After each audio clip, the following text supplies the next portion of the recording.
On peut les applaudir encore, les camarades. On peut les applaudir. Ce sont nos camarades de la CGT Spectacle.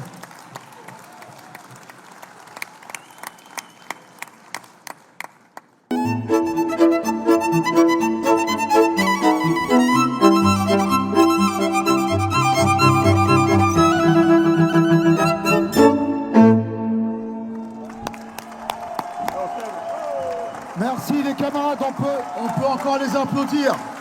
On peut les applaudir, ce sont bien les camarades du syndicat Philharmonie de Tours. On peut les applaudir les camarades, ils sont en lutte, ils sont là parmi nous, ils voulaient témoigner de leur solidarité envers notre congrès. Je vous présente. Nous allons accueillir Laura Martin du syndicat Tourangeau des artistes musiciens de la STAM CGT. Vas-y Laura.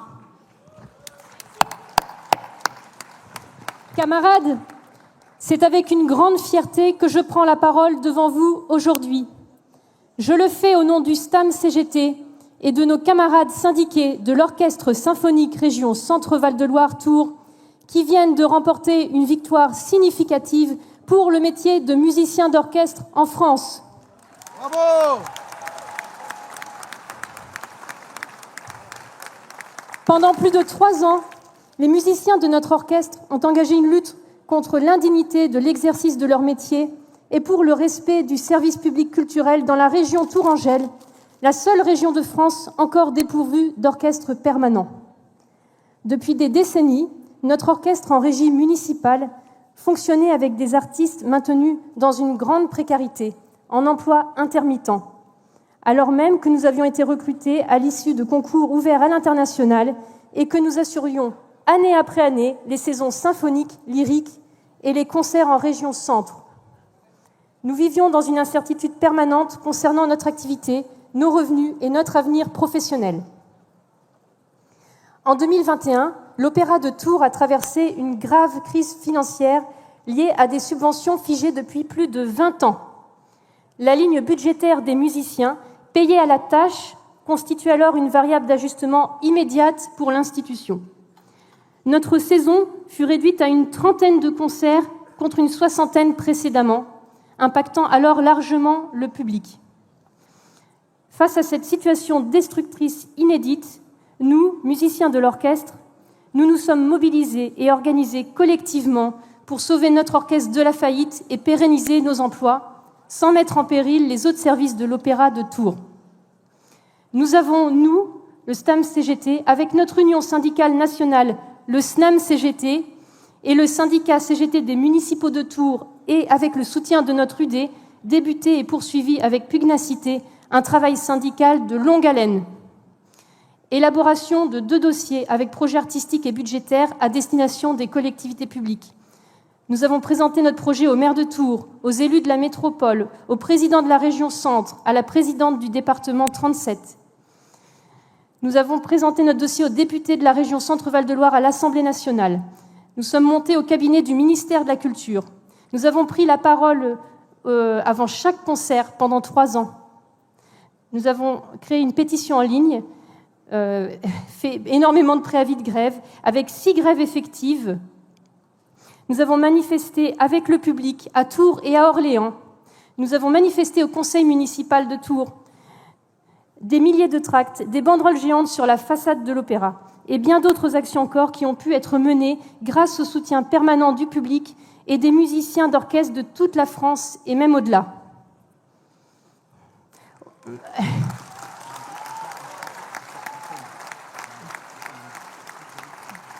Aujourd'hui, après des années de lutte, un projet historique est enfin en train d'aboutir.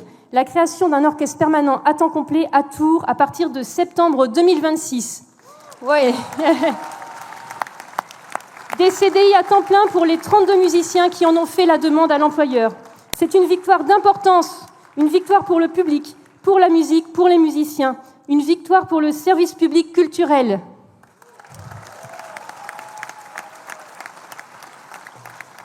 Dans une période où la culture est régulièrement fragilisée, remise en cause budgétairement, parfois même attaquée idéologiquement, voir des collectivités territoriales investir dans un orchestre permanent constitue un signal fort.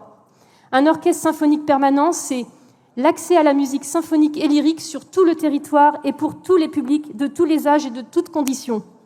C'est aussi la démonstration d'une ambition culturelle dans les territoires.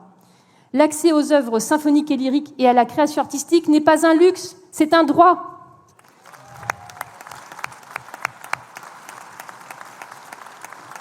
Cette bataille menée à Tours révèle aussi une réalité que nous connaissons tous.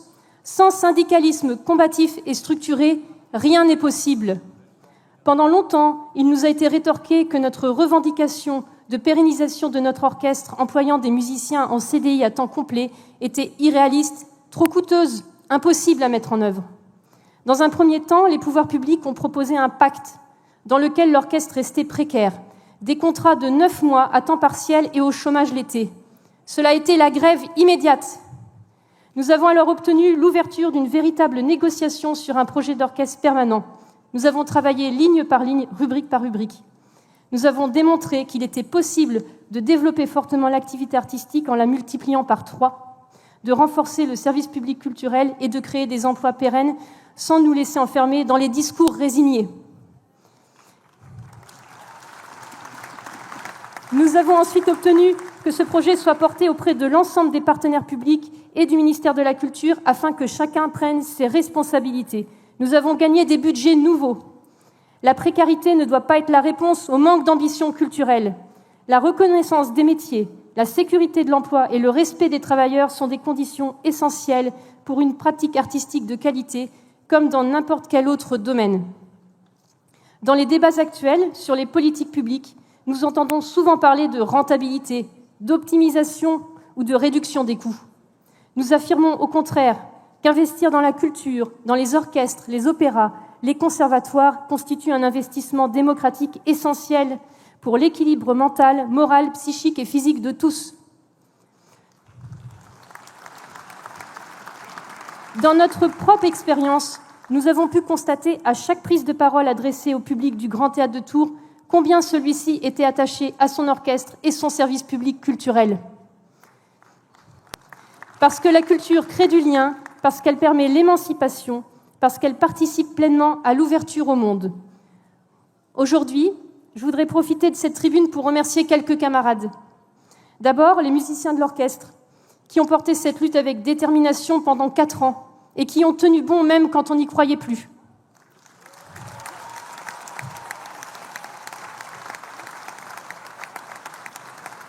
Je pense à Caro, sans qui rien n'aurait été possible, à Yannick, qui a su transmettre son expérience syndicale, nous faire confiance et nous accompagner jusqu'au bout, et qui va maintenant laisser une place en CDI temps plein à son successeur, futur timbalier solo. À Mathieu, dont l'engagement a été sans faille et qui a consacré un temps considérable à ce combat, alors même qu'il n'était pas personnellement concerné par cette pérennisation. Merci Mathieu. À JB Maryse pour leur soutien constant, à Kofi pour sa confiance tout au long de ce parcours, à toute l'équipe du SNAM CGT, Philippe, Sophie, Laurent, Karine et Jonathan, qui nous ont accompagnés et soutenus dans ce combat, à tous les camarades des orchestres permanents français, à celles et ceux qui ont œuvré dans l'ombre et l'incertitude durant 4 ans, à celles et ceux qui ont cru qu'un autre avenir était possible pour notre orchestre.